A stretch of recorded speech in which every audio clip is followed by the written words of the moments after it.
You could move the carnage over.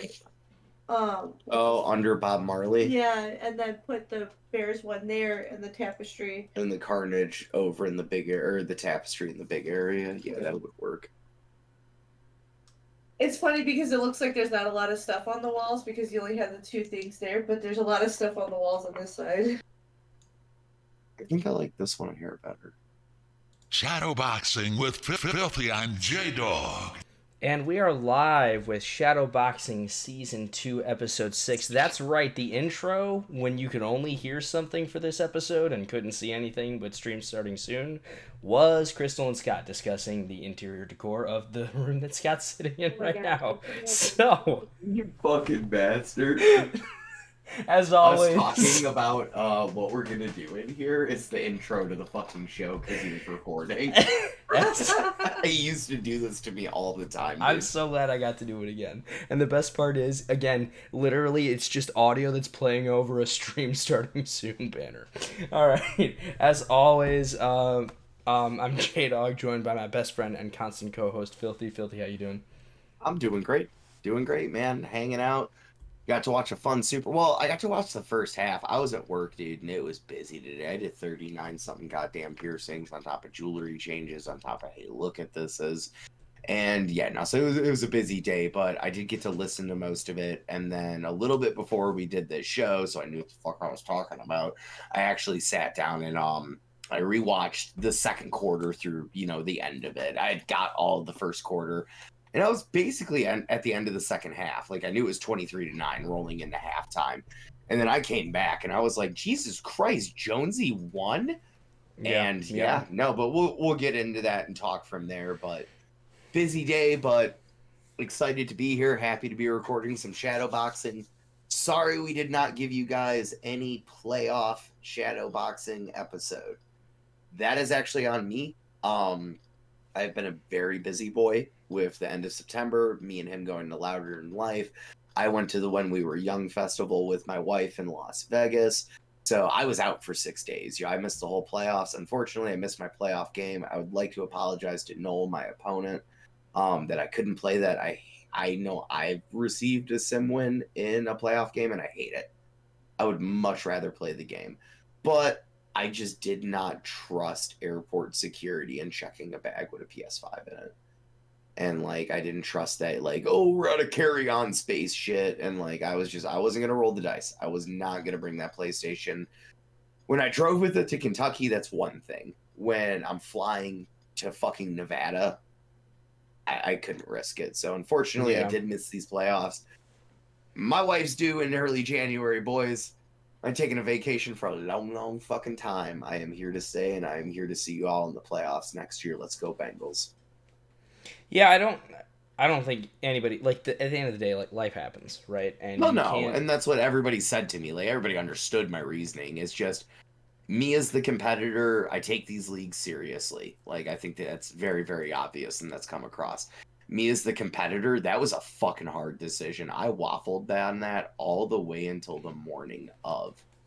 And where did you stay? We stayed at the Alara for the first couple of nights. At a hotel, right? Yes, the Alara by the Hilton. Right. Hotel Wi-Fi sucks. It's never not sucked. Well, exactly. Playing a Madden game on hotel Wi-Fi is not going to happen. I've played at hotels recently where their TVs are blocked and you can't plug shit into them. So, I don't know if that was a seedy hotel in Nashville. I don't fucking know. No. So, the Alara, a little bit nicer, might be different. And then we stayed at the Strat, which I would not recommend to anybody, man. If you're going to stay in Vegas, stay mid-Vegas, stay South Vegas. The north of the Strip is shit. Fair.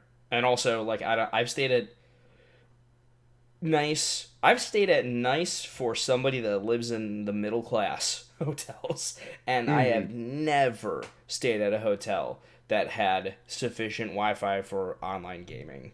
I've not once in my life. Even hotels that have claimed they had great, it hasn't. I'm sure it exists. Someone's going to watch this episode and be like, J-Dog, you fucking idiot. I've stayed at this hotel in the white, yada, yada. But I won a Super Bowl in West Virginia at the Motel 8, you son of a bitch. They're coming for me. They're like, how dare you? Hey, man, there's you a wanna Hilton fucking... manager. Fuck you. Our Wi-Fi is great. I'm laughing about this because in my head I'm just thinking about the fact you won an NCAA, like a national championship. Your first one, remember? In Mm-hmm. my In grandma's your grandma's goddamn basement. in Iowa off some Yep. fucking Wi-Fi. Off some Wi-Fi. And that Off some wasn't great. fucking Wi-Fi. Off some DSL Wi-Fi. Some DSL, exactly, bro. Some shit Wi-Fi. There's somebody in his... How old is Noobs? Who's the youngest? Who's the Oh. youngest person in our league? Is there somebody that's not old enough to know what DSL is that's in this league, do you think? I mean, do you want to be our special guest? I hop have on. nothing to weigh in. You could Sorry. moderate You the just stupidity. you just left me out to I dry. cannot. You Not just left me future. out to dry so Oh, fucking okay, hard. I'm sorry. He's not even listening to me. Ladies and gentlemen, this podcast is ruined. Okay, listen, time out. Do you touch my wiener? She does. So I have to listen to her when You've she never talks to me. asked. So give me 1 second. Fucking odd mate. Hold, please. You leaving? Yes. Go upstairs. I love you. I love you. You're the best. Pins and needles. Ooh, pins and needles. That's not good. Love you, baby. Have fun. Yep. Go sports.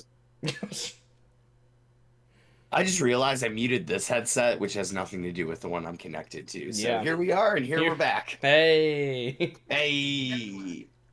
Bye. Love you. All right, you have my full attention now. Fair. That's good. See, shit like that. That's what makes TSR. That's what makes the fucking shadowboxing. Come on now. Truly, though. Truly. I'm a candid person. I don't give a fuck, man. we don't edit Fucking- for a reason. If Yeah, we edited, we would miss shit like... We'd probably cut out some other shit that we should, but we'd miss shit like that. Like fucking Mike Gundy, man. I'm a man. I'm 30. I'm a man. I'm 30. I'm 40. You can come at that me. shit was great. Like, I don't give a shit. It's my life, man. I love it, dude. I think It's come a long way from the shitty spots it was. I loved that rant. I also loved how, like, the next week, the player that he was defending came out and was like, that guy's an asshole. Okay, so tonight, it's true, and I can't let you fall on the sword for us not having recorded a podcast sooner, because right before you went away for a few days, I was gone for a few days, and that's why we couldn't record it before you left, was because I was gone, because I was out in Cali, going to Disneyland and all that fun stuff. And you know what? We can feature this on the podcast, because why the fuck not? We're starting this episode. Everyone knows that the beginning of this podcast can be whatever the fuck. This one's already a shit show. Here we go. This one was already going to be like, all right, quick, 20 minutes in and out. Talk about the Super Bowl, we're done. Oh, we have to talk about award winners, too, because... I built this motherfucker. Oh, you built one? Fuck yes, dude. Yeah. Okay, This shit is so so me cool. and my mans over here, you can see my TIE Fighter back there. We grew up on Star Wars, like, lightsaber battles in the backyard with sticks and shit, dude. That is badass. I know that's the build your own from Disney. Yes, it 'cause you is. were out Also, there. we're That going to is turn the light off badass, so you can brother. see darkness. Yeah, I let's don't know actually how this see is it. going to work, but, like, this is so cool. And the sound effects that it makes, too, it's just like... Oh, it's so cool. Dude, this is great on camera, too. Like, I'm going to break some shit. I guarantee it. I am going to break some shit. The new Sith of the TSR. I don't know how that'll work, but No, not at all. We already have a Darth, so... no, no, we don't. We haven't had a Darth in here in a long time. Oh, that's right. It's a Dark. That's right. Yeah, we have a Darth. Shit, that's right. We have So- Dark, who I feel like he's taken over. He's got the Raiders, dude. Which, speaking of which, thank you for the tour of the stadium, brother. Greatly appreciated it. Your owner's booth is beautiful. I did not sit on your furniture. The tour guide said not to. He was like, "You're not allowed." He was like, "You're not allowed." And I was like, And you're like, "Are you serious?" And he's like, "Yeah, fucking fair. for real." You're like, Yeah, I was like, well- I paid money to be here. No, I paid money to drink at the end at one of their bars. So Fair. cool. They And gotta- for me to send you, That's how stadium I paid for bartenders make that money in and the to off send season. you a picture of Devontae Adams' locker. You're a piece of shit. That was, I know I'm a piece of shit. It was funny though. I was walking through there. I was looking at their players, and I saw Belial Nichols, and I was like, "Oh yeah, you fucking bear." He was actually a decent rotational piece. You exist. Mhm. Okay. I'm just happy to see Belial still in the league, man. I actually liked him when he was with the Bears. He was the dude I would develop in Madden. Like, he would be my right end. He it was would your- be Akeem Hicks, Eddie your right Goldman, end, like your Belial right Nichols. Mm-hmm. I'm grabbing a beer. Will you grab a beer? This has been the world's longest intro. Like, this is like that fucking. This is the intro? Damn, this is just the intro. All right, you are cut off. We are done. It took me leaving for literally 10 seconds for you to start us into that shit, so I'm going to save the league, whatever was coming next, and saying, let's talk about this game, because we were talking about Yeah, exactly. That's the fuck what we meant to be. So, we didn't cover the playoffs. Sorry. Next year, for sure. But we're going to cover what we've got right now, which was a phenomenal game. It turned into a bit of a blowout, sort of, but, like, yeah, it was a good game overall. It trailed into one. Right. So, like, first off, congratulations to our Washington Commanders user, Jonesy WL, and congratulations to the homie Doink with the Buffalo Bills for reaching the Super Bowl. Yes. You guys did great. You played fucking hard all season. Doink, you went in with a great record. Jonesy, I know you... Let me check myself before I fucking... fuck myself up here. Yeah, no, 12-5. So Jonesy, I mean, he's always been a good player. He's our Super Bowl champion at the end of last year. Right. So back-to-back Super Bowl champion in TSR. Back-to-back Super Bowl champion at TSR. So obviously he's got the pedigree to do it. Yeah, he knows how to win. Great seasons by both of y'all. And then we got to the game, and game started off wild, dude. Like 2 fumble sixes. Yeah. Really? Because that would be my reaction. Like, if I was Jonesy, dude. I don't know Jonesy all that well. We've played a few times. That would be my reaction, though. I'd be sitting there. Everybody's seen my streams. I'd be like, you fucking, really? Well, this is what we're going to, really? I start making these faces. Yeah. No, and, like, we talked about it beforehand. Like, just the mental resolve to stay in the game. Because, like, fumble sixes... 2 of those in the Super Bowl. I mean, shit, like, dude, you got your heart broke against Jay Smooth on a fumble 6 last cycle. Like, you know what that fucking feels like. I mean, yeah, that's a different situation. That's a walk-off. This is early in the game, but it's still like fumble 6s are fucking deflating. Dude, it's so heartbreaking because it is the most out of your own control, or at least it feels that way, and more often than not, it truly is the most out of your control touchdown that the other person can score. Like, defensive touchdowns in general feel bad, but, like, if I throw a pick 6 and it's like, I shouldn't have thrown that ball. You threw into fucking double, triple coverage. Right? You're like, that's on you. Exactly. Right. A fumble 6, what if I took the sack because I didn't want to throw that fucking pick? What if I took a sack because I didn't want to throw an interception? Deflating feeling in the goddamn world, my brother. It's awful. And so to have that happen to you twice, and then both get returned for touchdowns, you're just like, fuck.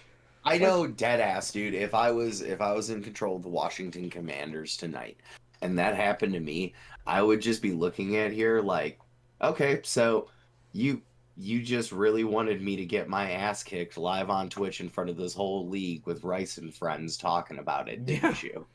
I mean... Shouts out to Dark, shouts out to Hive. I do know it was on the stream, but... Yeah. And it was great. Like, I loved their commentary, boys. Really loved it. They were on top of it. I liked that. No, you guys were on top of it. You guys are a great commentary Although, I will say this. I will say, friendly critique, I'd love a little more energy. It was a little like an NPR broadcast, and you were stating facts, and that was awesome. But I needed a little more hype around that action, especially like at the points when Jonesy was coming back. We should try to do a game of a week. That'll be a conversation for later. We could. That'd be, yeah. And don't, like, I say this shit, I've definitely come on this very podcast and had low energy at times. So I mean, we both have, but like, I don't know. I agree with you. Maybe a fun thing to do. I don't know. I just had a light bulb filthy moment, dude. Yeah. So we'll talk about that and later. The fun thing is, if you just say shit like that, then it's on record, so it's more likely that people hold us accountable to it. Yeah, exactly. So. Dark's going to be there week 1 to next year. He's going to be like, game of the week, boys. What are you doing, huh? What are you...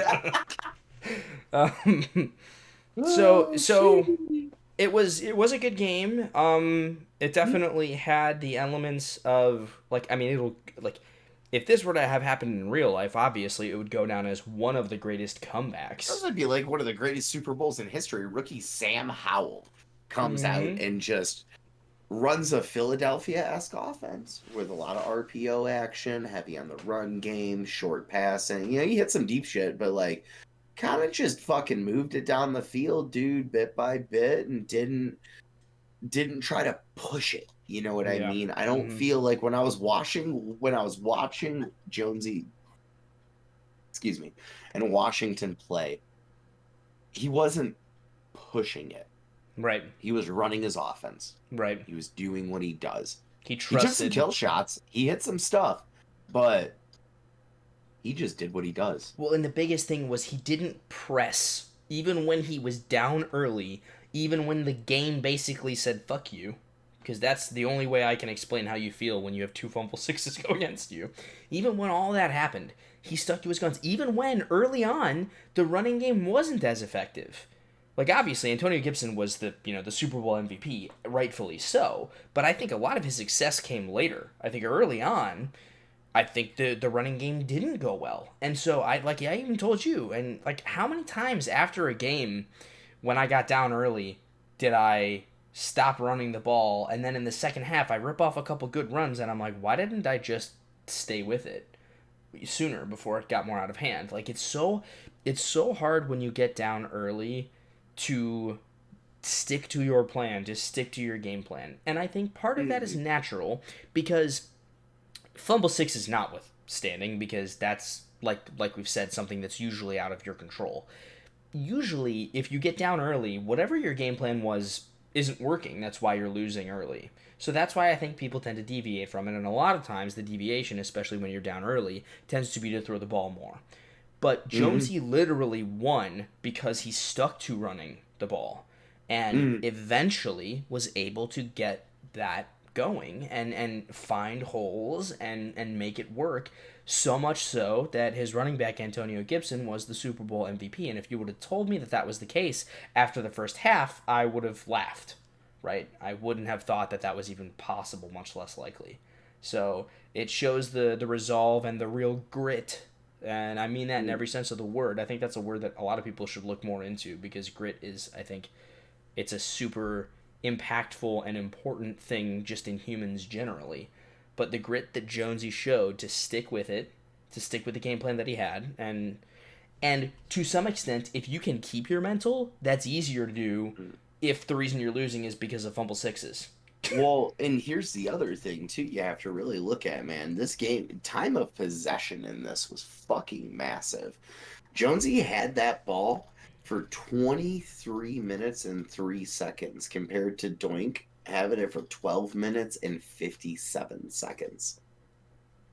That's, you want to beat the Buffalo Bills, you keep Josh Allen in that fucking offense off the field. That's how you do it. Yep. And that's exactly what he did.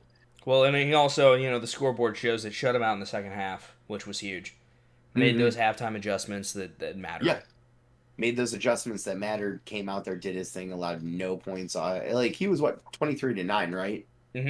Yep. So you go on, a 31-point run? Yeah.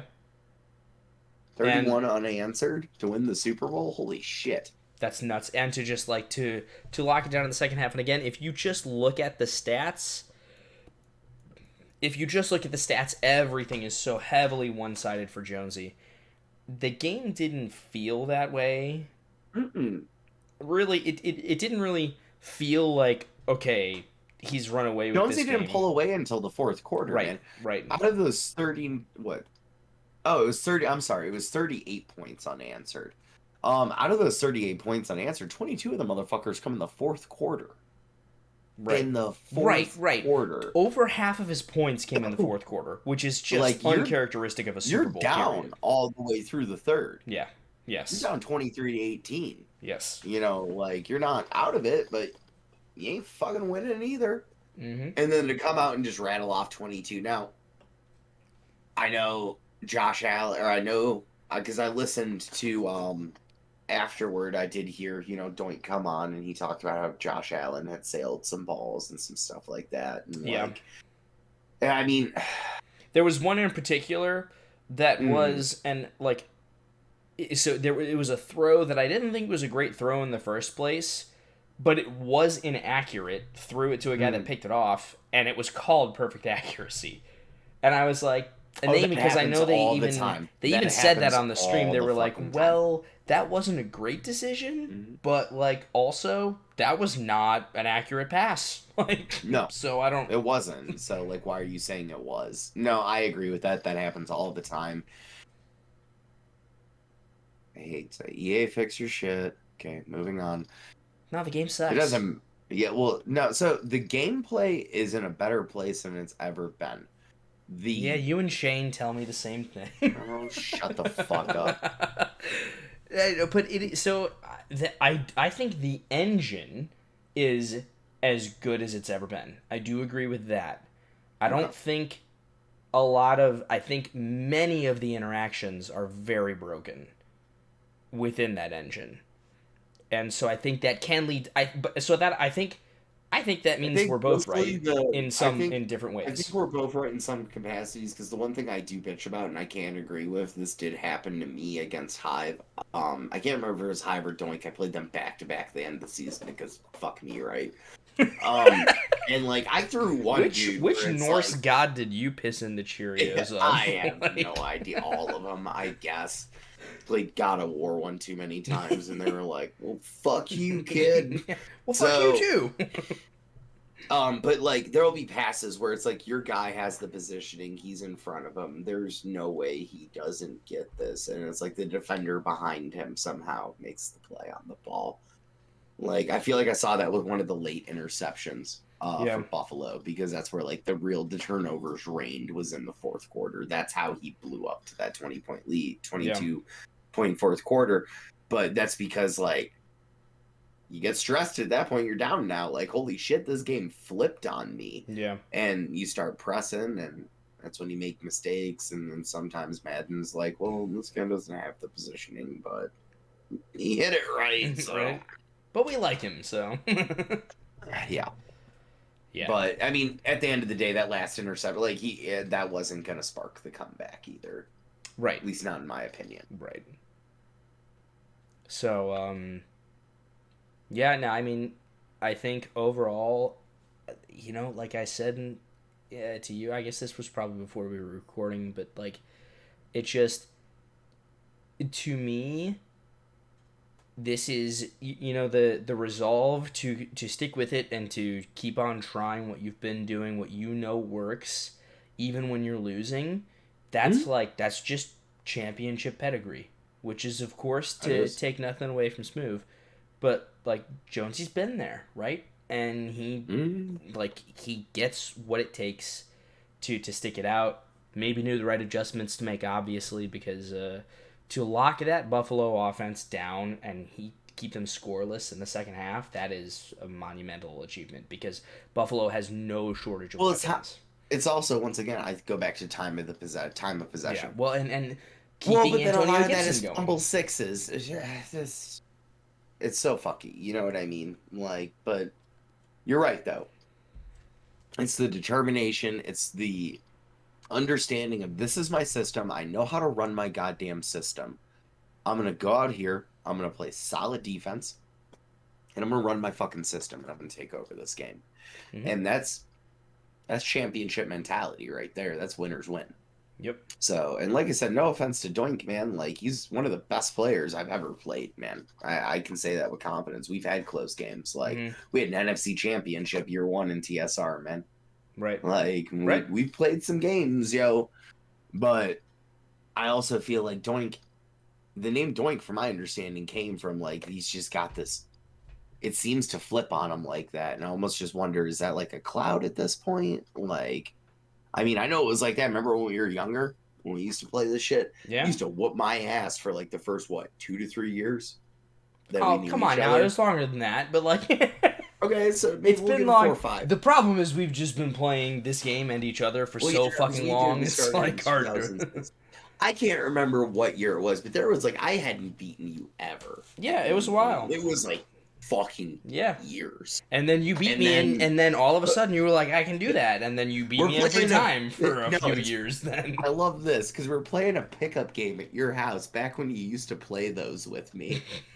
Yeah, because you knew it was a fucking Oh, dub. like piss off. We don't play those anymore because we both have so much less time. Like eat shit. No, that's true. We're not Like, no, 16 anymore. It's funny though. You pushed me, and like you pushed me, and it was like one day I won that game, and it was like click, and then Yeah. fucking I don't know. And then you just housed me for like the next 4 I years. did. It was like the next 4 or 5 years. It was like the script completely flipped Yeah. right after that game. It was just like ding, ding, ding. And I was like, oh my god, I created a fucking monster. No, and I even told you I was like I think I was drunk one time and I was like I am whatever the doctor's name is in Frankenstein. Like I forget his name, but I'm that guy. Dr. Frankenstein? No, because Frankenstein is the monster. It's the doctor's name. That's Frankenstein's monster. Oh, fair. Yeah, Doctor never know. Dr. Frankenstein. It's true. It's Frankenstein's monster. That's the whole thing about it. I got the script flipped literally. It's okay. That's an easy. Does he flip, have a man. name? Or Or is it just Frankenstein's monster? God, maybe that's why he's so pissed off. We didn't even give him a name? Yeah, it's just Frankenstein's monster. Anyways. Didn't give him a name, didn't give him the benefit of the doubt. It's almost like a story. Forced him to be something that maybe he didn't want to be. Who knows? So, but yeah, no, I said, I was like, I created a monster. Like, but here's the thing. It's kind of funny. It's like the guy that, Dr. Oppenheimer or whatever, the guy who created the nuclear bomb was just like, oh shit, what have I done? But he was trying to do it the whole time. The whole time, I was pushing you. I was trying to make you a better player because I was like, I know he's better than this. Like, and then when you were just like, the grasshopper has become the teacher, and I was like, oh shit, now I won't beat him for the next 5 years. Shit. And now I we remember got back when to it happened. That was like a monumental upset. I don't even think we talked for a day. we probably didn't. No, back then we didn't. I because just remember I just got home and I was meditating and I was like, things have changed. you were probably like, I pictured you popping champagne bottles like Alabama or just like when Tennessee beat Alabama. Like, yeah. You guys were walking with the goalpost down the street. Like, when I finally after all of those years of dominating you, and then you had all those years of dominating me, when I finally got you back, I was like, oh god, yes, the weight's been lifted. And literally ever since that game, we've been pretty much even. Like, there'll be the odd game where one of us blows the other out, but we always know when we're going into games that it was like a 5 year back to even. Yep. So, okay, enough about us. We spiraled off on that tangent. It just, I don't know, like, it made me think of, the whole Doink situation and the fucking cloud. Like, right, yes. I root for the guy, and he's in my goddamn division, but, like, I just root for him to win at this point. Yeah. Like, if it's not going to be me, then fucking let it be Doink. Yeah. Not Hive, though. I love you, Hive. You're my homie. Like, I love you as a person, dude. Had you on the show. You're fucking great at times. But never you. You're in my fucking division, so, fuck me more. That's just what it is. Yeah. Well, I mean, that's the way that it goes sometimes. Yeah. So, yeah, it was a hell of a game. It's interesting to see where we will go from here because remember, the last cycle was just a short 2 seasons. Mm-hmm. So it was Bomber won the first one, right? Pretty sure he did. And obviously he's not here anymore. So the only active Super Bowl champion is Jonesy. And who knows? Maybe that'll just continue to be the case. Maybe someone is going to step up and do something, different. Obviously, Jonesy didn't win every game this year, so it's not like he can't be beaten. Which I actually like that there were less just infallible monsters of teams this year. It kind of felt like everybody was. There's parity in this league. Mm-hmm. There is motherfucking parity in this Which bitch. is so good. People can beat people. Like, it's not gonna be like, this guy's gonna win every fucking Super Bowl. Like, it's not like that in here. It's like, okay, this dude could upset this. Yeah, I mean, fucking, he was 12-5, he was 15-2. But you can't tell me the Bills don't have a better offensive roster than the fucking Redskins. Or Commanders. Jesus, the Commanders. Yeah, the Commanders. It's like you can't tell me that team's not mismatched. So like Jonesy did his fucking thing. He kept the Bills offense off the field and exploited like their defense isn't shit either though. Like, but the offense is definitely better, and he exploited that one little piece as best as he fucking could. Is the way I look at it. Mm-hmm. Like he had the best mindset game plan to this thing. Great Super Bowl, great game. Do you think they get back? Do you think one of the two of them or both of them? Do you think they get back next year? Or do you think Jay Smooth gets the Super Bowl hangover? Like teams do in real life, but like this is Madden, so you know, like that's different. Maybe I think that smart AFC teams are going to watch this game several times. Oh, I'm gonna watch it on fucking repeat. I'm gonna watch it on repeat because I'm gonna try to. I will carry that kind of game plan in the next time I have to play someone. And to be fair, smart NFC teams probably should as well, because Jonesy, if he wasn't already on your radar, needs to be now, because if he's not now, you're just an idiot. I mean, you were probably an idiot if he wasn't on your radar before, but I'll give you the benefit of the doubt. About fucking Jonesy coming in just like his first Super Bowl in TSR last year. Yeah. We weren't even talking about Jonesy rolling into this bitch. Right. We were talking about Rice. We were talking about Doc. And we were talking about Bloom King. Yeah. That was the race. Yeah. Those were the three to fucking We beat. didn't even mention Jonesy. That my man took that personally. He just turned on that Michael Jordan effect. He was like, "Those bitches won't even talk about." Yeah. Is that why you didn't DM me back? Is that why you wouldn't come on the show? Right. Come on, Jonesy. We both hit you up. Want a job here, bro? My man won a Super Bowl and went straight to bed. That's some lame ass shit. I had them both up the day before, G. Oh yeah, that's true. That's true. That's true. I get it. We film late sometimes. Right, but he didn't even get you back. He wasn't even like, no, you filmed too late. Like, yeah, I'd take that. I'd be like, Jonesy. You are 100% correct. You know what? No, it's not. Is what it is. We've grown to a place where we should be respected enough to at least get a response that you're not interested. I think we have that status. I think we've earned that. I don't even care, man. So I'm just talking shit. I don't care. But either way, I do think we can move on from the game. We've said our piece. I'm sure there will be more discussion about it. And obviously, to answer your question, I don't. It's so hard to say. Let me grab another one while you start to explain this. Do I think? Well, this won't take too long, but take your time either way. Well, this won't take too long to get. I don't think that. I don't know, like, because we talked about parity, right? And there is parity in this league. I absolutely will say it will not be Bills Commanders in the Super Bowl next year. It won't be. I'm not going to say I'll eat my shoe if that's the case, because that's actually really toxic to your body to eat a shoe. I've looked into that, actually. You shouldn't ever bet that, because if you have to actually honor the bet, it's not good for you. But I don't think that it'll be the same two teams. And if you're going to put a gun to my head and ask me who I think would be more likely to return to the Super Bowl, shit, I guess that's a hard. Here's the thing. If you ask me who's more likely of these two teams to return to the Super Bowl, I would say Doink. But if you ask me who the more likely team is to win the Super Bowl next year, I'm probably saying Jonesy. For, I think, the same reasons that this season played out the way that it did. Jonesy had a harder path to get there. That's all there is to it. And it took good games along the way. But, like, if any one of those games, like, he just has to play more games. Mm-hmm. And he has to play tougher opponents throughout those games. So it's a harder road for him to get there. Versus Doink, it kind of feels like I would not be surprised at all to see him just run the AFC again next year. And part of me wonders if maybe he just didn't really have to try that hard. Again, because I was out of town and then I had shit going on. As soon as I got back to work from being out of town, it was just like everyone's like, the place is on fire. What, dude? Welcome to my last 3 days, dude.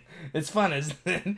I've done 90 piercings in the last 3 days. Jesus. I've done 90 table visits in the last months. But like, I truly have not followed the playoffs really at all. So I don't know how these two guys got where they got.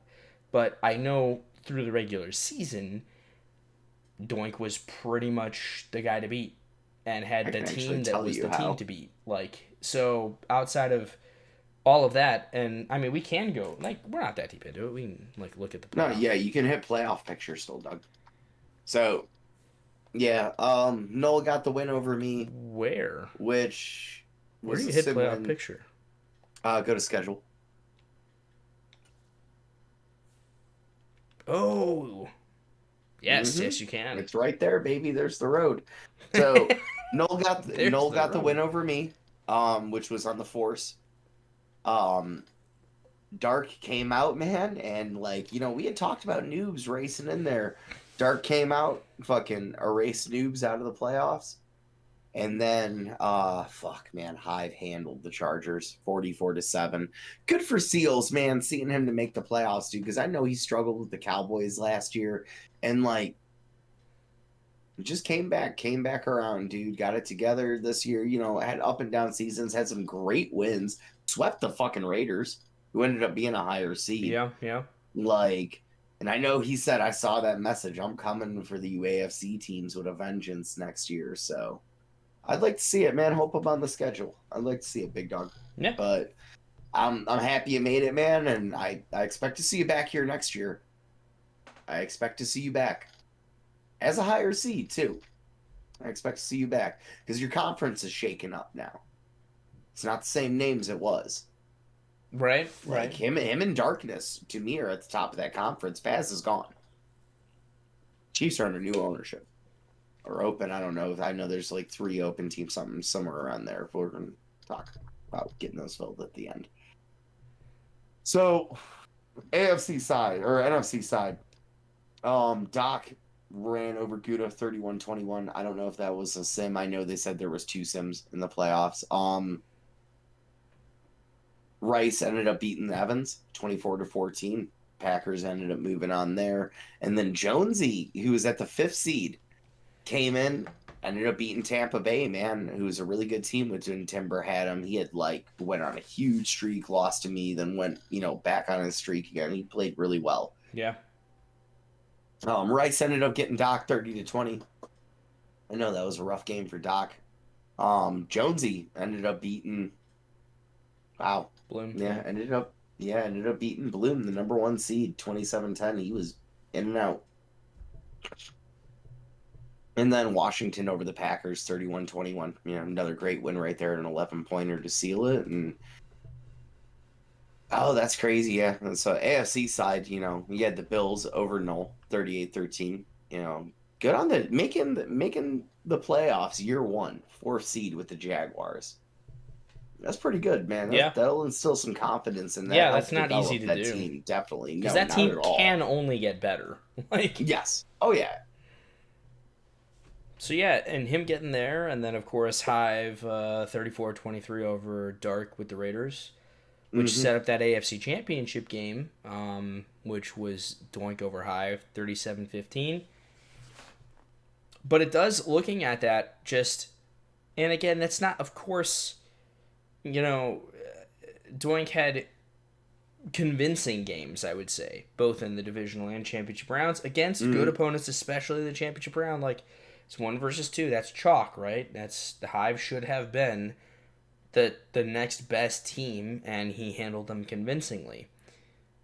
But it makes me wonder, especially so. Like I follow the professional League of Legends scene fairly consistently, and they're in Worlds right now. And it's so fascinating to me to watch that. So there's a group stage, and then there's quarterfinals and whatever. In the group stage, it's 4 groups of 4 team, and it's a double round robin. So in each group, each team plays every other team twice. And then at the end of that, the top 2 teams from each group advance to quarterfinals. And if there's tiebreakers, they do tiebreakers. And then in quarterfinals, so like in one group, it's all seeded accordingly, but the point being, there will be a team from Group A that plays a team from Group D in the quarterfinals. And what you end up seeing is a team that was so dominant in the group stage, maybe they went 6-0 or some shit like that, just get trounced in the quarterfinal stage. And partly it's because they were much stronger than that small pool of opponents. But then when they drew somebody else with a different play style or a different whatever, they just got completely countered by it. And part of what I'm wondering is like, so Jonesy obviously had literally one more game, but when you're talking about the difference being 2 games or 3 games, that's a massive increase in overall percentages. He played one more game, was tested a little more, and I just wonder, again, I'm not gonna even pretend to say that Hive didn't test Doink, but maybe something happened in that Super Bowl, and Jonesy just like pushed him or manipulated that game in a way that Doink simply hadn't encountered and hadn't even had to adapt to previous to the Super Bowl, And maybe something of that was something that Jonesy picked up along the way. I don't know. That's one of the things that came to my mind and why I wanted to like look at the playoff picture in general, was because that's where I think, though, like looking at this picture, I think Doink's more likely to get to the Super Bowl next year, and Jonesy is more likely to win a Super Bowl next year. I realize that sounds stupid because you can't be more likely to win it if you're less likely to get there, but like you sold me on it though. Like I could see it. So like I see what you're saying. Like Doink could very well reach the Super Bowl next year, but if Jonesy was our Super Bowl champion for a 3rd straight year, you wouldn't be surprised either. Right. Well, that's a challenge to the NFC. Go knock them off. Yeah.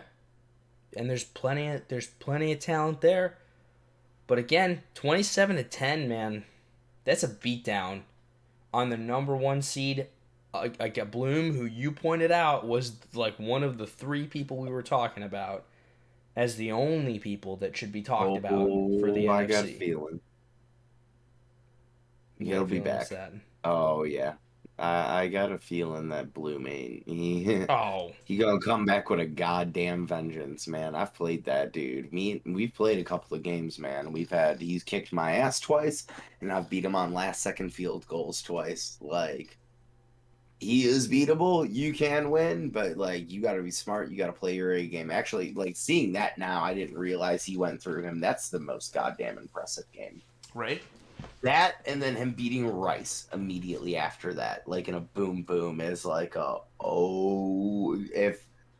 if I wasn't fucked up in Vegas and paying attention to that a little bit more, to be honest with you, I probably would have seen this coming. Because that man, he went on one of those runs again. He just does it. So, I guess we should just call it pulling a Jonesy at this point. You want to look at the 2022 season recap? Yeah. Take a quick run through the awards, top 5 at most, and then fucking end it off on our final thoughts on this year and moving forward. Anytime we talk about doing something quickly, it just feels like that Rick and Morty I've got episode. This for the recap because we won't do the yearly awards part because, quite simply, fucking we're just about to talk about that. So. 2022 season recap: the Washington Commanders, 6-time NFC championship, defeat the Buffalo Bills 40-23. They had 5 AFC championships, by the way. 40-23. This is the 4th Super Bowl for the Washington Commanders, and your Super Bowl MVP was Antonio Gibson, who took over, stuck with his game plan, stuck with his man, and had a huge game for him. So should we start with the NFC? For awards? Give those guys a little bit of love since, their conference isn't holding the title this year. Yeah. No, let's do that. And we're just going off this same screen, right? Or are we going through the actual awards themselves? I was just going through the awards themselves. Okay. Yeah, I'm down with that.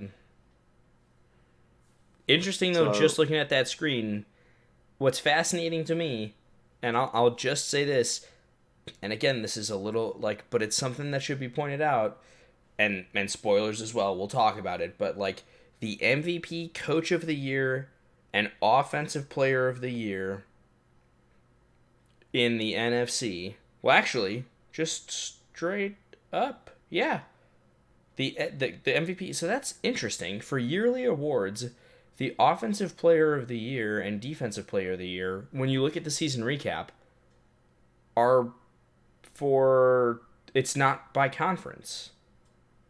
Because, like, Offensive and Defensive Player of the Year, you can only sort for in conference, right? If you're looking at awards in that screen. Right? You're at it right now, aren't you? Yes. At awards. Because at awards, right? for We're the looking at entire MVP. NFL, there's only two things. It's MVP and Coach of the Year, right? Yeah, that's just for the entire NFL. But if you look at it in the season recap, it only gives you a single Offensive Player of the Year and a single Defensive Player of the Year. It's not divided by conference. This is the first time that I've realized that. And this you're only ever going to see this on the season recap screen. I think that's interesting, So that must be because like it the gives overall. right, yeah, exactly. So like your actual Offensive Player of the Year was Ezekiel Elliott, and the whole reason that I even thought of any of this was like Cowboys lost in the first round. Like not the divisional round, I guess, not technically the first round, but they had everything rolling into the playoffs, and you have one bad game, right? Had an incredible season, but the playoffs are brutal. If you have one You can off go game, back to 1966 on this shit. yeah, the first ever. Uh huh. Good years. What a time to be alive. I wasn't, but I assume it would have been a good time to be alive.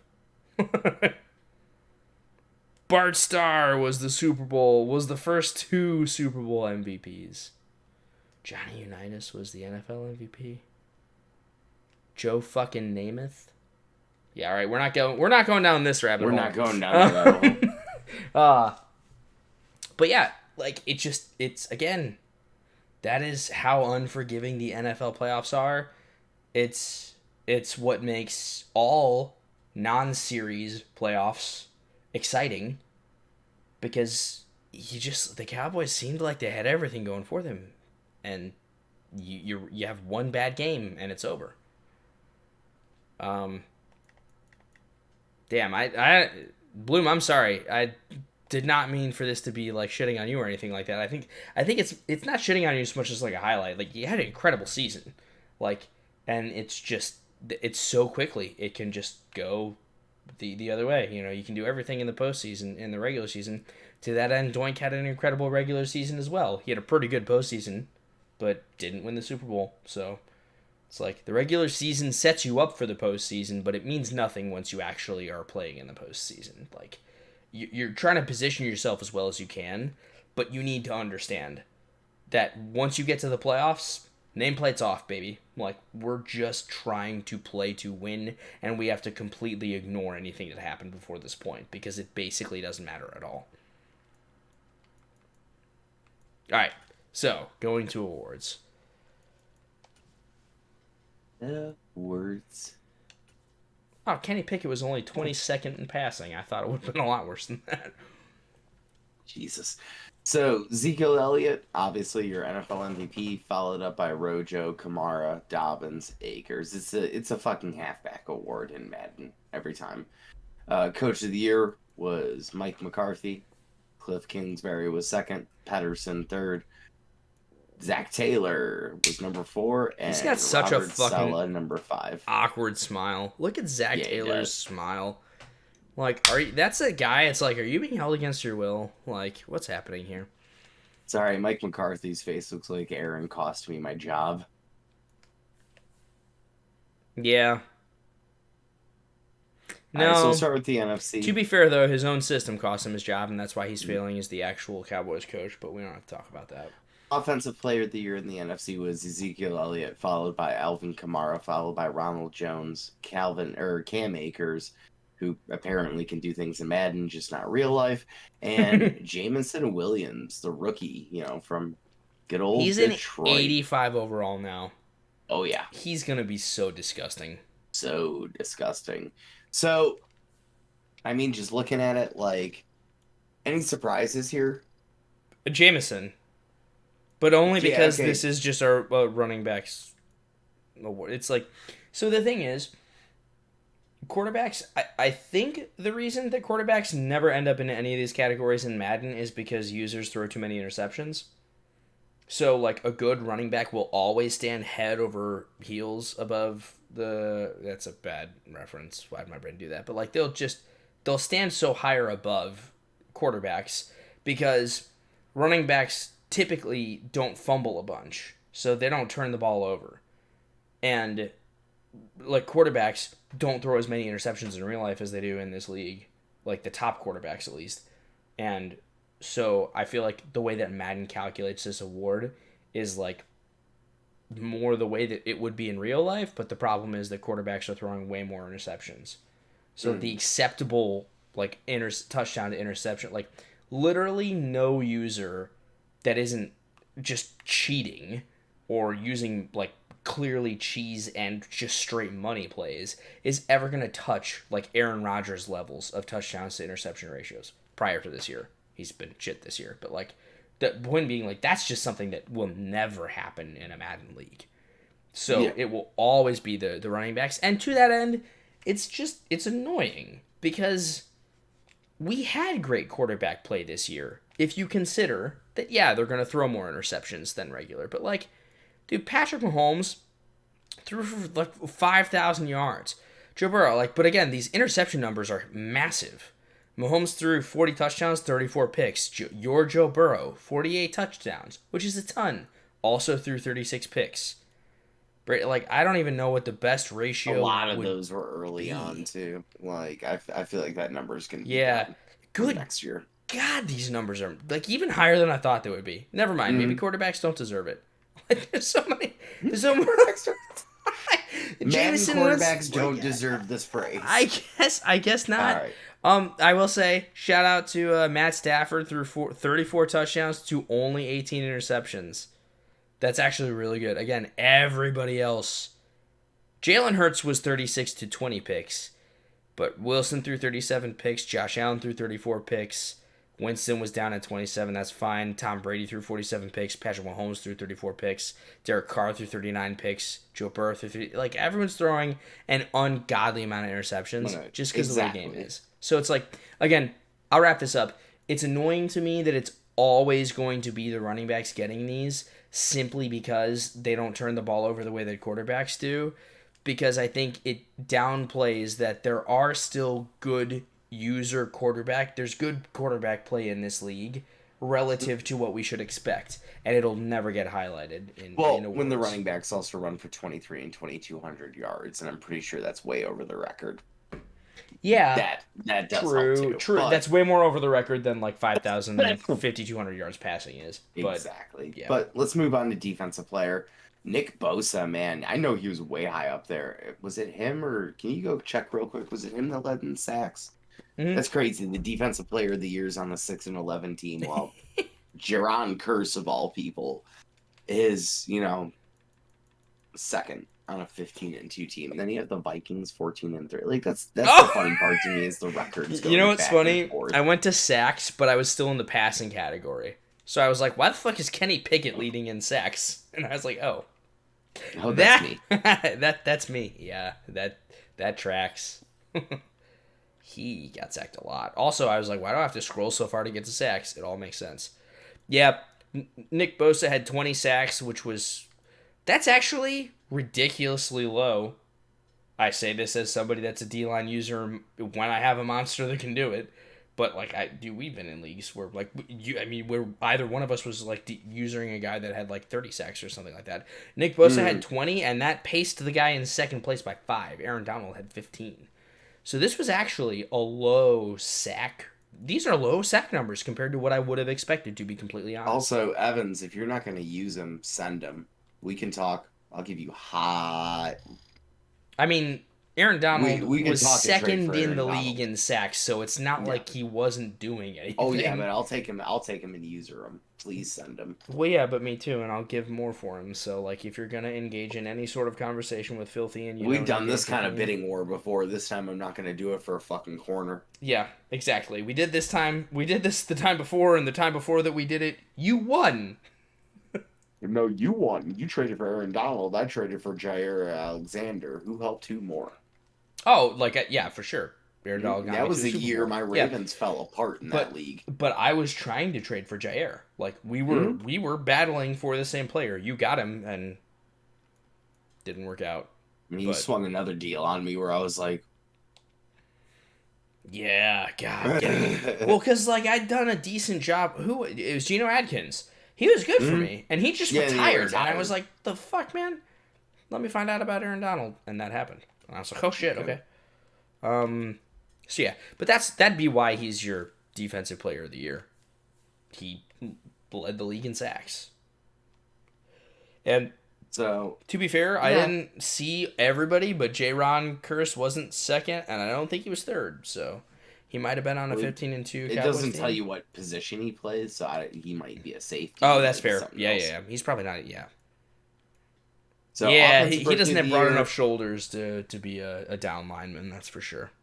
Offensive Rookie of the Year, no surprise here, Jameson Williams. Obviously, he was fifth on Offensive Player of the Year. Yeah. So congratulations to Romeo Dobbs, John Dobson, Kenneth Walker, the Seahawks, and Christian Watson of the Packers. 2 Packers receivers on there. So it looks like Royce is developing those guys well. I don't think there's any surprises there though. That like rings true and makes sense to me. Like I know he's Jameson an Williams 85 overall. That's crazy. Defensive rookie was Quay Walker, which that motherfucker's great user. Jaquan Brisker of the Bears getting second. That's great, dude. Like he's been playing well in real life too. Like I'm really excited to see him in the future and what he does with that team as a Bears fan. Troy Anderson, Kayvon Thibodeau, and Jacoby Durant of the 69 overall of the Rams coming in at fifth. Yeah, the guys. Any surprises? Like I don't think so. The surprise, yes, there is. To me, like Thibodeau being so far down there. Aiden Hutchinson, if you go further down, he's 7th. So he's there, but he's not really having a huge impact. Yeah. Jordan Davis was 10th. Like some of the names that you would have expected to maybe be, and Aiden Hutchinson's an 80 overall, so he's a higher overall than a lot of these guys, and probably is going to, like, I'm sure he's having significant impact in the games, but there were some people that I would have expected to see higher up there based off of what I know they should be able to do in the game. Also, what doesn't surprise me is 71 overall Troy Anderson being 3rd, because that guy's a fucking insane monster. Like he's like I have him in the offline online league that we have. Yeah, that we do. And he's just ungodly. Like he's so fucking good. Like he's the perfect user. His shit is off the charts. Great speed, great excel. He's got great change of direction. And I'm sure like his black shedding is shit and stuff like that. But like that does not matter. Like it does and it doesn't. Like you can work around a guy on it. Like he's nuts. He's nuts. He's one of the best user middle linebackers I think that exists in the game and maybe ever has. And I say that because underrated in your other leagues. Trade for him. Underrated alert. I'm just saying, like I'm terrible with middle linebackers. And granted, this isn't an offline league, so I'm playing against the all Madden CPU, which is still a fucking monster to play against. But like. I feel like, hey, I'm a decent linebacker user when I'm using Troy Anderson, which is how I know he's a cheat code, because I'm not a good user linebacker. Hey, man, that speed makes a difference. It does. It's just so makes forgiving. Them question. Well, and here's the thing, man, and like, because everybody knows Filthy, I'm a D-line user at heart, and you people made fun of me enough last year that it switched, and I was like, well, I'm going to do it now.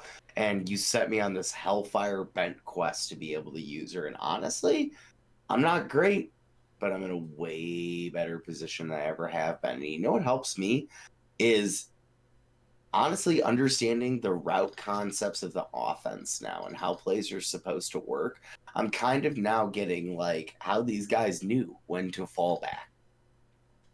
It makes sense. And now I Yeah. get to mix in the line rush and nobody's doubling anymore. Nobody's like, oh yeah, I gotta fucking double this guy because Filthy's gonna be using Vita Vea like on your ass. Yeah. No, I have the same thing. I think I've gone too far. Like, I don't mix D-user or using the D lineman enough. But, and I'm also, like, not terribly good at middle linebacker coverage. I have, nothing, though, especially when you're not somebody that feels really confident in using the middle linebacker. Nothing feels better than when you read a route, jump it, and pick it off. I'm just like, holy fuck, that's what meth users feel the first time. Right? Jesus Christ. That's the shit. All right. Well, from there, I'm going to use the bathroom real quick, and you're going to talk about the best I'm quarterbacks so in the surprised. NFC. So surprised that off of that, you're going to leave this shit to me. I've never been so disappointed. I'm not even that disappointed. I'm just shocked. You might be shocked. You're proud of me and you know it.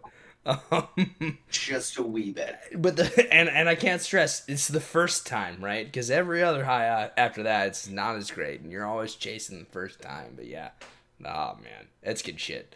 All right, best quarterback in the NFC. Hey, respect on his name, Stafford, the guy that I called out earlier for having one of the better touchdown to interception ratios, and frankly, that's probably just what this list is based off of. Because I know Hurts had a good one, and I know Davis Mills had a good one. Like, I know, I just from looking at what I was looking at earlier, they were not leading in yards or touchdowns.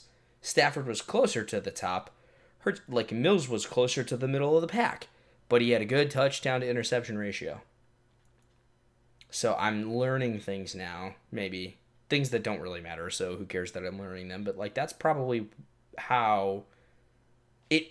I'm assuming the game values touchdown to interception ratio very highly, and then other stats after that, which would explain why Stafford is above Hurts, who's above Mills, and then Winston, I think, had one of the better ones. Yeah, that has to be it. It's literally just like because again, none of these guys were the leaders in yards. Prescott had to be up there, I think, but he threw a gajillion interceptions because they all did at the top. But yeah, Matt Stafford, best quarterback. Best running back is going to, of course, it's going to be, and this is the list that makes sense because you're like, oh, well, they were all the MVP candidates anyways. But Right. Zeke, Rojo, Kamara, Cam Akers, Leonard Fournette. There's no surprises there. In fact, there's literally nothing to talk about because we've already talked about it with the MVP race. Best wide receiver, of course. He was the only guy, Jameson Williams, that was in the Offensive Player of the Year discussion. So nationally, he got number one. Cooper Kupp was the second non-running back in that discussion as well. Mike Evans, DK Metcalf, and Romeo Doubs. Doubs obviously had a great year. Was up there in Rookie of the Year. Was up there in Best Wide Receiver. So good on him. For Best Offensive Lineman, David Bakhtiari holding things down. Good to see him come back. The game has never acknowledged that he tore an ACL and was out for like 2.5 years, but there he is, and he's still a monster.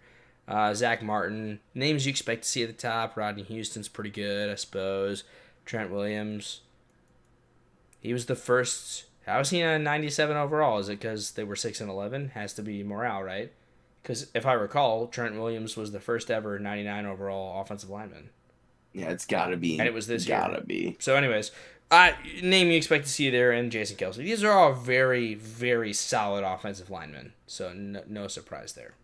Yeah, no surprise to see those like high 90 guys. Yeah. With, Jason Kelce to follow. They're very good offensive linemen, and they don't fuck up. That's the thing. Like, the best part about offensive linemen is, like, the good ones literally never fuck up in a way that's going to affect their being an award winner. Because, like, the AI will make a pulling guard do the dumbest shit you've ever fucking seen, but it's not going to reflect on a stat sheet. So, like, they're just great. Defensive line, Bosa, obviously, we talked about it. Like, why? Because he had 5 more sacks than Aaron Donald. That's it. And especially, Yeah, like, that's all there is to it. but it's not just he had 5 more sacks. He literally had, like, 20 to 25% more sacks, if you want to break it down to percentages, which is, like, a crazy amount. You know, going from 20 to 15, that's a big jump. So he had just a better impact on those games. Good for him, too, because I had the Niners, not last year, but 2 years ago, and Nick Bosa was just worthless despite having great stats. He just it wasn't a good year for edge rushers, and his abilities weren't phenomenal either. He had like this was 2 years ago. Speed rush. I don't care what anybody says. Speed rushing was just terrible. Didn't work. It's better now, but it didn't work at all. And he had like speedster. Last year it was goated. 2 years ago though. Yeah. That's when I had him. I just remember like speed rush never worked at all. He had speedster and extra credit, and I was like, "You're garbage." Like there's so, like Khalil Mack is just murdering people off the edge, and Nick Bosa's like, "I have a good speed rush, and I gain an extra pass rushing point," and it's like it doesn't fucking matter. But anyways, Aaron Donald, Chase Young, who's now a Super Bowl winner, Preston Smith getting up there. That's the overall. That's him with Rashawn Gary right behind him. Both of them, 4 and 5. So things are. Hey, Green Bay is doing just fine based off award winners and also based off of playoff performance. Let's be real. Like, they were okay. They got beat by the Super Bowl champion. What can you ask for? Best linebacker award. They should honestly just rename this. 20 years from now, they're going to name this the Micah Parsons Award. At least Madden should, because no one's ever going to be close. Azeez Ojulari, hey, is this guy actually going to be that good in real life? I hope so, because he was one of the guys that I got a numbered card for out of my fucking $250 card pack I opened today. So if Azeez is that good, I'd be thrilled. He got number 2. Eric Kendricks, that man, to see him performing, like, good for him. Fuck the Vikings, but good for Eric Kendricks. And Shaquille Barrett, and then Kayvon Thibodeau. Best DB. There it is. He was a DB. That's why we weren't seeing him in the sack leaders. But he was the number 1 DB in Probably the strong NFC. Safety. Probably. That's a good strong safety name too. Jaron Kearse. Guy will just fuck you up in the zone. Jair Alexander, fucking crazy ass monster DB. Jeremy Chin, pretty good safety for the Panthers. Pretty good safety for what, at least on paper, I thought coming into this Madden was going to be a really good and fast secondary that the Panthers have. Anthony Brown and Adrian Amos. Nobody cares about kickers. Matt Gay won it. Oh, I'm not just leaving. We're going to the AFC for all AFC. You want to take it away to start things off? Oh, yeah. Offensive Player of the Year, you got Devontae Adams, followed by J.K. Dobbins, Derrick Henry, James Cook, the rookie, and Austin Eckler. So no surprise here. Bunch of running backs. Well, actually, no. A little bit of surprise here. Devontae Adams is leading this bunch. We have a wide receiver in the AFC who actually won it as compared to in the NFC, it was all receivers until you got, or all running backs until you got to the receiver. Huge kind of change around there. Dark's just killing it with Devontae, man. But, I mean, J.K. Dobbins was an amazing, I did great with J.K. Hey, Derrick Henry's Derrick Henry, man. He pumped out them yards. He got some touchdowns with him. It's just he's got to get that passing offense and his defense together. James Cook sitting at 4th. That's a rookie right there, man, that he's developing. Be scared. They were talking about, the Bills were going to try to trade for Christian McCaffrey in real life.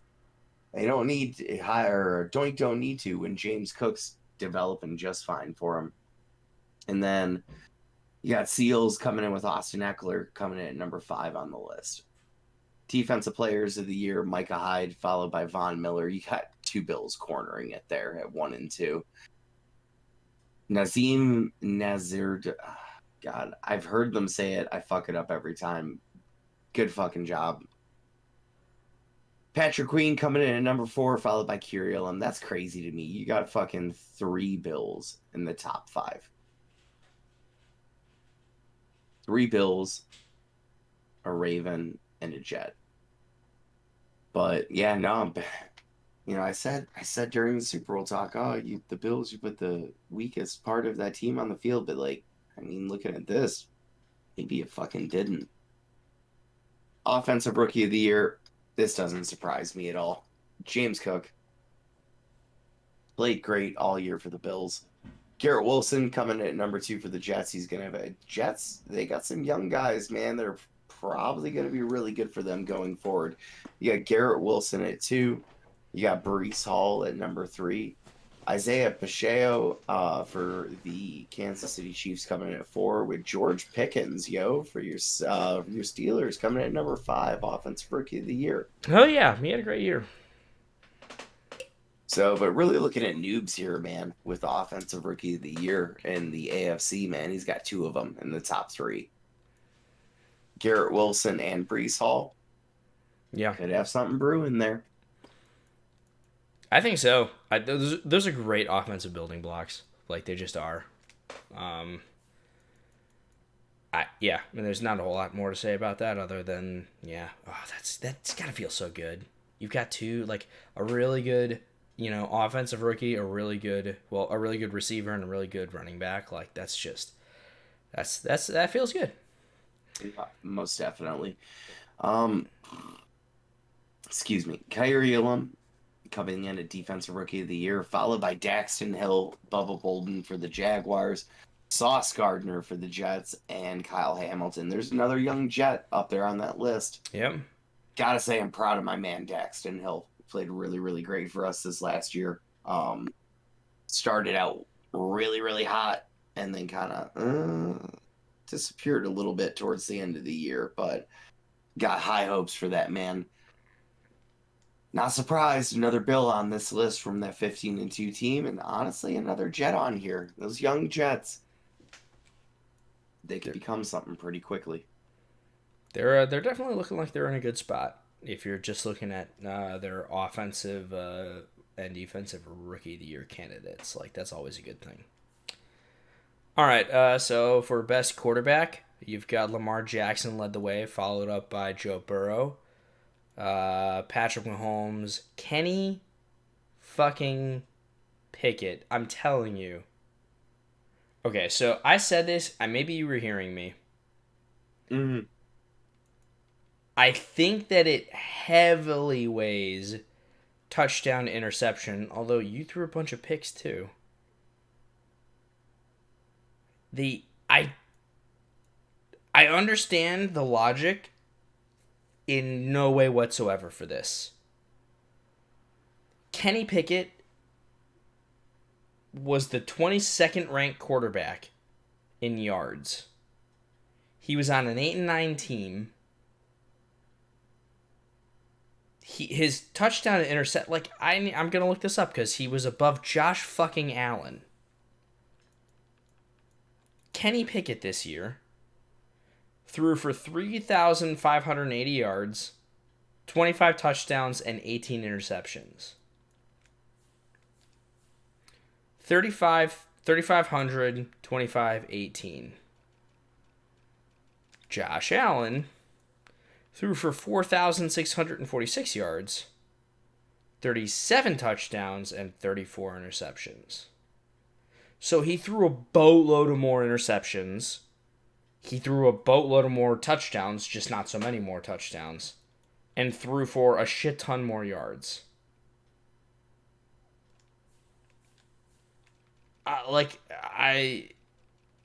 And the reason I'm so pissed about this is that Kenny Pickett is not a good quarterback. Like, I fucking hate him so much. I hate seeing him be recognized as better than Josh Allen. That's a joke.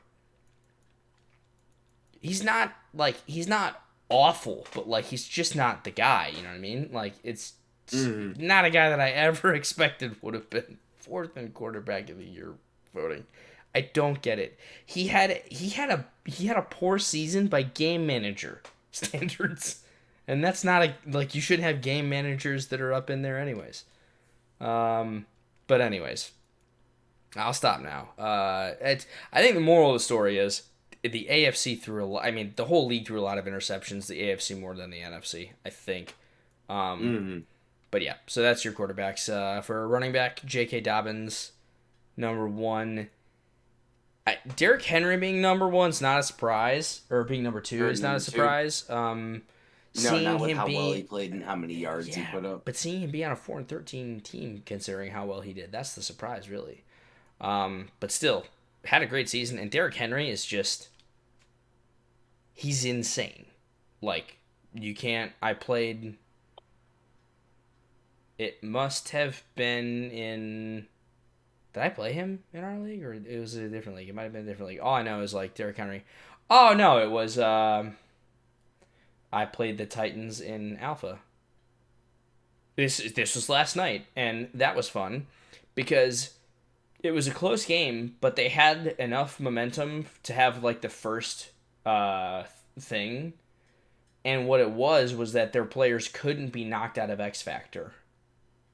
Oof. And it was a close game until the midway point in the third quarter when Derrick Henry got his X Factor on like a 15-yard run or something like that. He got in the zone. It inched him over that momentum mark, and he literally never went south of that momentum mark. And I tackled him, and like it feels like a titanic task to tackle Derrick Henry behind the line of scrimmage. I guess, like, and I tackled him.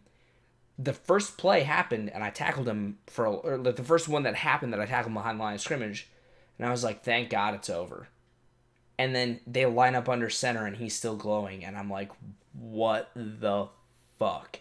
And I didn't realize till the end of the game it was because of a momentum. Which, again, I'm like, holy shit, that is so goddamn stupid and broken. I love the idea of momentum being in the game, but you have no control over what the momentum factors are going to be, and some of them are so much more impactful than the other. Like, again, that was the first tier. He only had to get it like 3 inches of momentum. Like, that was the first thing he could get to make it so that his players couldn't get knocked out. Coupled up with Derrick Henry with Freight Train, who's so goddamn hard to get knocked out in the first place. The game literally was over at that point. You could watch the graph. Like, so anyways, it's Derrick Henry. It's just, God, it's awful. It's awful. Playing against Derrick Henry is fucking awful.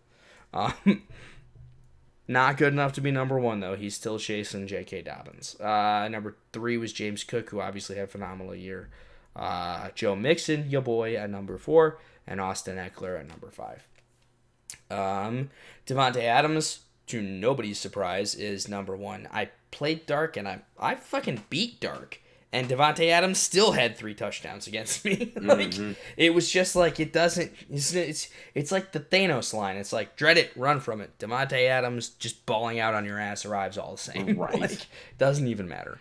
So he got number 1. He had a phenomenal season. Garrett fucking Wilson at number 2 for best wide receiver in the AFC. This is a guy that was right up there with, like, God, the future's so bright in New York. People never say, like, you'll never hear their media say that because they just can't. But, like, it looks good for the Jets. Jamar Chase with the third with Bengal the Bengals on this list. Yep, The third Bengal on this list. he's there. They're there. Colin Johnson. That's a name. Going anywhere. Colin Johnson's a name. I didn't realize that was an NFL player until this moment, to be completely honest with you.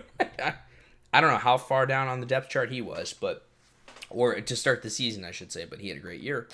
And Tyler Boyd, there you go. Jamar Chase and Tyler Boyd, both up there. I was honestly thinking about moving on from Tyler Boyd. He's going to get a contract. T. Higgins, too. No, Higgins is still under. Yeah. Well, no. I mean, like, deal. he was on the list, is what I was saying. Yeah. All the way at the bottom, but still. No, there. Chase, was Higgins on here too? Hell yeah, man. I mean, me and Higgins got together late, but Tyler out of the slot, man, 89 speed, 90 speed, whatever it is. Well, and they did runs routes. They did T. Higgins a lot of justice because T. Higgins straight up had 85 speed when I had my Bengals team, whenever it was, a year or 2 years ago, whatever. Oh, it was so bad. It was atrocious, and he was unusable. Like, he would have been a great tight end. Not Well, even there's no that. jump Shit, ball not back even then. that. Well, exactly, there wasn't a jump ball. And even at that point, like, there were faster tight ends. It was just like 85. You can't do anything with that. And they both added the jump ball, so he's better at that. And also, they gave him more speed. He's like at an 87 or an 88, which is at least okay. They added the jump ball and they gave him a little bit of boost to speed. That's usable. Dude, the T. Higgins that I had was fucking worthless. Yep. God, he was so Well, bad. he wasn't even on your team by the time he appeared. No, in the Super I Bowl. cut him first year because he just was like there. I'm like, you're just There was wasting. no, roster yeah, that space. was like the end of his career. Like it was it. Yeah, That yeah. was it. Nobody signed him. Nobody like, cared. Everybody saw 85 and was like, that's not usable. And look at him Like now. 88, 89 is usable if you have a great release and can fucking like that's usable. Right. I mean, shit. Back in the day, Kelvin Benjamin at that 88 speed was fucking usable. His release was so great. If you pressed him, it was like. Yep. He was also just big. He'd go get the ball. But just saying, my top 3 receivers in the top 10 of that list for best receiver in the AFC. So, that passing game, man, we're practicing it. It's only going to get better. But we'll move on to best Filthy O-line. Olo, he coming. Oh, Lord, he coming. Ronnie Stanley, best offensive line. Again, best offensive line. Just okay. Tyler Linderbaum, overall being 77, really, and then Quentin Spann, like, and then Juwan James. Okay, so like in the NFC, it was just like who's got the good overalls, and like in the AFC, it's like all right, who actually played well? The Ravens. Well, obviously. then I look at the Ravens as like who didn't get sacked. Who's got the quarterback that can avoid that? Yeah, that probably has a lot to do that. They had way less sacks given up for that team. It's easy also, not to give up sacks when your Dobbins. quarterback just doesn't get sacked. You also had J.K. Dobbins, who was the running back of the year in the AFC. So, like, he had to have a line he was running behind. That's big for the Ravens, man. Those guys probably got some upgrade points at the end of the year. Like, yeah. And everyone knows I'm the guy that's like beating that drum. A good offensive line will win you games. Granted, like a 77 and a 74 overall aren't who I'm picturing when I think of a great offensive line, but they're obviously playing well. And to Hive's credit, that's Hive, right? Could be a scheme thing. Maybe he's just scheming these guys to succeed. And he had Zider up there too at number 8 on that list. Yeah, crazy.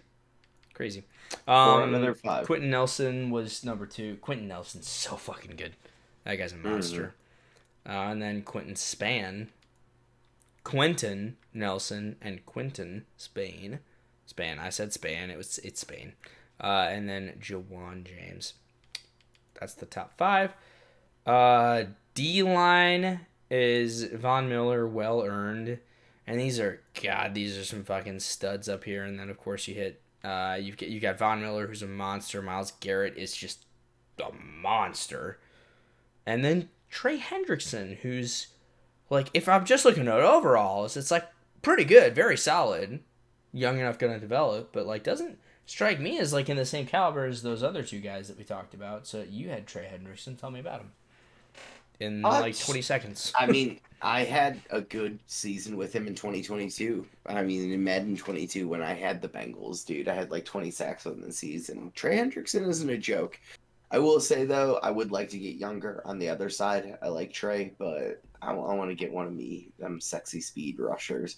Like, I look at Gregory Rousseau, next on this list, and that's a guy that I'm a big fan of. So, might be talking to you, Jace, move in the offseason, see if we can upgrade this Bengals D-line a little bit.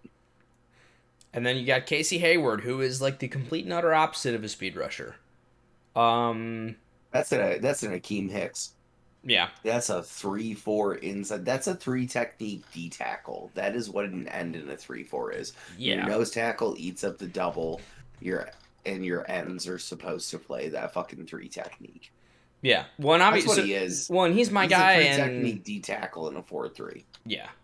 Right. Well, and that's the thing. He was a D end in a 3-4 system, and that worked for him. But I don't like the 3-4. I think I am running it in Pittsburgh. But I'm going to change it this offseason if I can. And I think I can. I just need better linebackers. Because here's the thing. In you got Miles Jack and fucking... There's 2... It's Miles Jack and... Why can't I remember his name? But yeah, I have to. And those guys are awesome, like middle linebackers. The problem is my third, if I were to switch it to a 4-3, is terrible. Now that doesn't really matter because realistically, fix that most in of the the time offseason. it's like you're coming out in nickel, anyways. All this other shit. Yeah. Next year, this is going to be a 4-3 team just right off the bat, and Cameron Hayward is going to be on the inside where he belongs. And that's kind of they're just the problem is like if it's a 3-4, you have too much monkey business switching that shit around in once you go into nickel.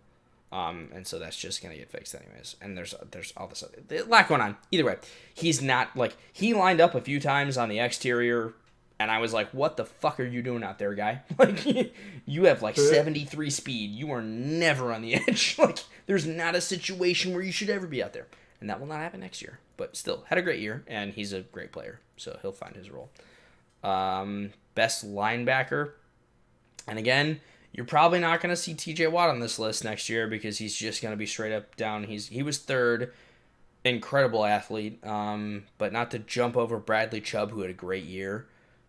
Joey Bosa, again, that's a guy that it's like, all right, you're best linebacker. You're not really a linebacker. You're just an edge rusher. But obviously had a great season. Then T.J. Watt. Say with T.J. Watt, that's the same with Bradley Chubb. This is like the edge rusher award for the 3-4. Which I don't like, and frankly, I think that's why, and people have argued for this in the regular NFL, that it should just be like an edge award. Like there should be D lineman, there should be an edge award, and then there should be a linebacker award.